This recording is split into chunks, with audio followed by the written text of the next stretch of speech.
Shalom Bapak Ibu Saudara yang dikasihi Tuhan. Seri pengajaran hari ini berjudul Waspadalah dengan Hati.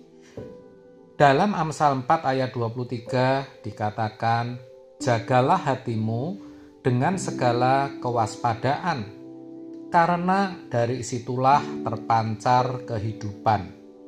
Dalam terjemahan lain dikatakan, jagalah hatimu dengan waspada, karena hati menentukan segala pilihan hidupmu.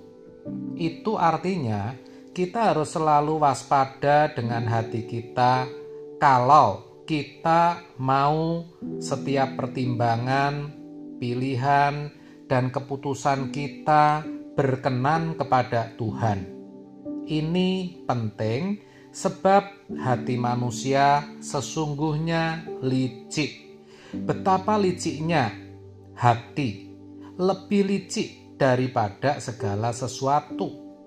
Hatinya sudah membatu, siapakah yang dapat mengetahuinya? Aku, Tuhan, yang menyelidiki hati, yang menguji batin, untuk memberi balasan kepada setiap orang setimpal dengan tingkah langkahnya, setimpal dengan hasil perbuatannya. Yeremia 17 ayat 9 sampai 10. Dalam terjemahan bahasa Indonesia masa kini BIMK lebih jelas dikatakan, hati manusia tak dapat diduga, paling licik dari segala-galanya, dan terlalu parah penyakitnya. Aku, Tuhan, menyelidiki hati, batin manusia kuuji. Setiap orang akan kubalas menurut tingkah lakunya, dan kuperlakukan sesuai dengan perbuatannya. Senada dengan terjemahan ini, kita mengenal ungkapan, dalamnya laut bisa kita ukur, tapi hati manusia, siapakah mengetahuinya? Maksudnya, apa yang ada di dalam hati atau suasana hati itu tidak selalu diukur atau bisa dilihat dari perkataan, perbuatan, atau sikap hidup seseorang. Ada orang yang memiliki perangai yang lembut, bicaranya sopan, tapi sebenarnya hatinya keras.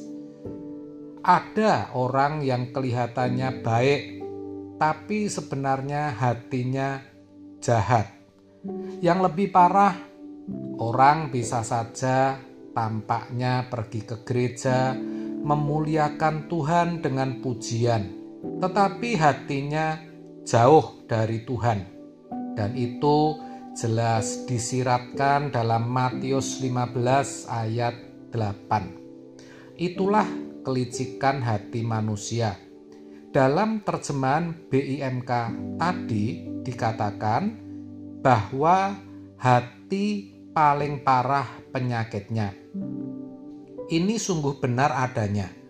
Sebab hal ini juga diteguhkan dalam Matius 15 ayat 19.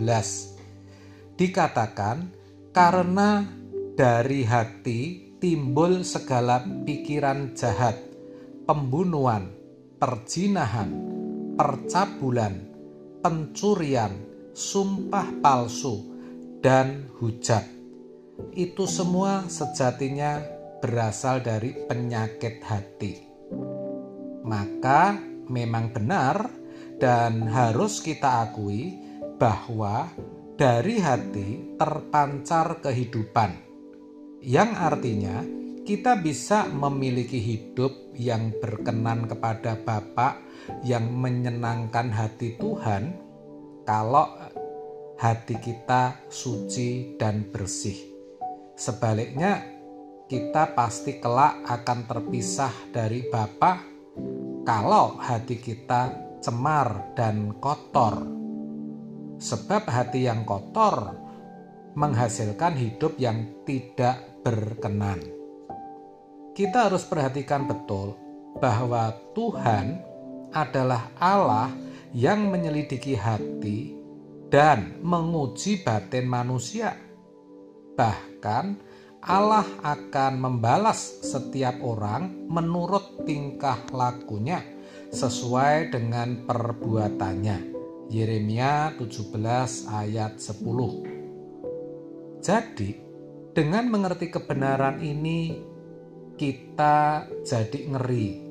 Sebab ternyata walaupun sudah menjadi Kristen, kalau kita tidak mewaspadai hati kita, kalau kita tidak menjaga hati kita dengan segala kewaspadaan, perbuatan dan hidup kita akan cenderung melukai hati Tuhan. Bahkan bukan tidak mungkin mendukakan hati Tuhan. Dan kalau itu terjadi, pasti kita akan ditolak. Jangan saudara pikir kalau sudah tidak melanggar hukum moral umum, tidak membunuh, tidak mencuri, tidak berzina, atau sudah dipandang baik oleh lingkungan, saudara bisa yakin masuk kerajaan surga. Sebab ternyata semua perbuatan kita diperhitungkan. Bukan hanya perbuatan yang kelihatan, tetapi juga perbuatan yang tidak tampak mata, yang merupakan gerak daripada pikiran, perasaan, dan hati kita. Bukankah Alkitab juga tegas berkata, bukan mereka yang berseru-seru kepadaku yang akan masuk kerajaan surga, tetapi mereka yang melakukan kehendak Bapakku. Sekalipun seseorang mendapat karunia, tumpang tangan orang sakit sembuh, usir setan, atau bernubuat, tapi kalau tidak melakukan kehendak Bapa, tetap saja akan ditolak. Matius 7 ayat 21 sampai 23. Dan untuk bisa melakukan kehendak Bapa, ternyata dimulai dari hal yang sederhana, yaitu mewaspadai setiap gerakan hati kita, menjaga hati kita dengan segala kewaspadaan. Sebab dengan menjaga hati kita dari yang jahat, maka sukacita dan damai Natal akan selalu ada dalam hidup kita.